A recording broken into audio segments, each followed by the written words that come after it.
Bonjour, aujourd'hui on va voir la suite de notre vidéo.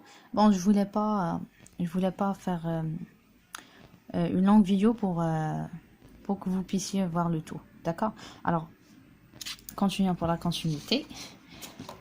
Bon, pour une fonction, disons, une fonction f, j'espère que c'est clair. Une fonction f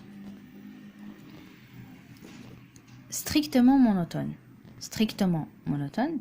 Bon, qu'est-ce qu'on veut dire par monotone? Ça veut dire, en fait, si elle est strictement croissante ou bien strictement décroissante, on dit que f est strictement monotone. Mais si elle a de variation, elle change de variation dans son intervalle, ben on ne peut pas parler de monotonie. D'accord?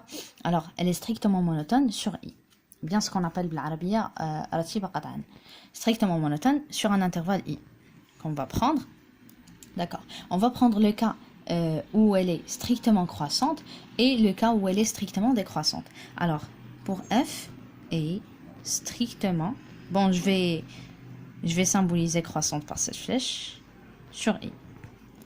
D'accord? Alors, pour calculer l'image de l'intervalle r, comme vous savez, c'est moins l'infini plus l'infini. F de r par la fonction... Bon, l'image de r par la fonction f, c'est quoi? Alors, si j'ai l'intervalle ouvert, je calcule la limite, non pas l'image. Autrement, et je le garde ouvert, bien sûr. Limite quand x tend vers moins l'infini de f de x, et aussi limite quand x tend vers plus l'infini de f de x. Et disons, pourquoi on parle et on s'intéresse à la monotonie? Parce que, puisque dans ce cas, elle est strictement croissante, on va garder l'ordre. Si on va voir pour décroissante, on va inverser. D'accord? Alors, continuons tous les cas pour croissante, puis passons au cas décroissante. Si j'ai un intervalle AB fermé et je veux calculer l'image de cet intervalle par la fonction f.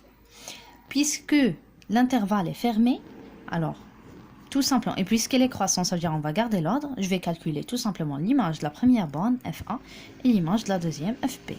Tout simplement. Alors, si j'ai AB soumis ouvert du côté B, aussi son image, c'est quoi? Côté où il est fermé, on va calculer l'image, et là où il est ouvert, on calcule la limite.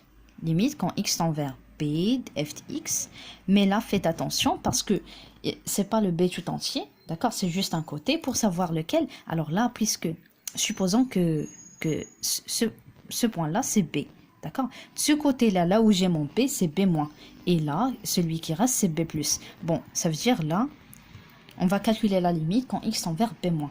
Ça c'est juste pour savoir de quel côté, parce que parfois ça confuse. Si l'intervalle est ouvert mais du côté A, bah, ça serait de même, juste côté A on va calculer la limite puisque ça passe de l'autre côté, donc limite quand x tend vers le A plus de f de x, et côté B puisqu'il est fermé on va juste calculer son image et on le garde fermé bien sûr. Alors si l'intervalle AB était ouvert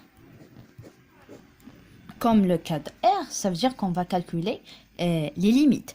Alors, limite quand x tend vers, on garde le A et on va voir est-ce que c'est A plus ou bien A moins. Et aussi là, limite quand x tend vers B de f de x, on le garde ouvert, bien sûr. Alors là, comme vous voyez, comme si j'ai ici le A, là ça reste le A moins et celui-là c'est A plus. Et pour B, c'est B moins. D'accord? Pour le cas de A plus l'infini. Son image, c'est quoi? Puisque A, il est fermé, ça veut dire du côté A, je vais juste calculer l'image de A par la fonction f. Et du côté plus l'infini, on va calculer la limite quand x tend vers plus l'infini de f de x. Et on le garde ouvert. Tout simplement. Du côté A ouvert et plus l'infini.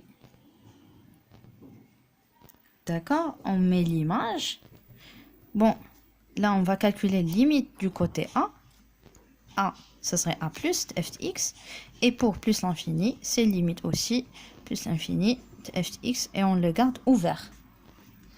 Pour le cas de moins l'infini, parce que c'est de même, ça se répète. Moins l'infini, A, l'image. Côté moins l'infini, je calcule la limite. Limite quand x tend vers moins l'infini. D'accord? F de x. ouvert. Et pour A aussi, on calcule la limite. Limite quand il tend vers le A, à moins dans ce cas, puisque c'est du côté moins l'infini. Et de même, pour le F, on a moins l'infini, mais le A, il est fermé.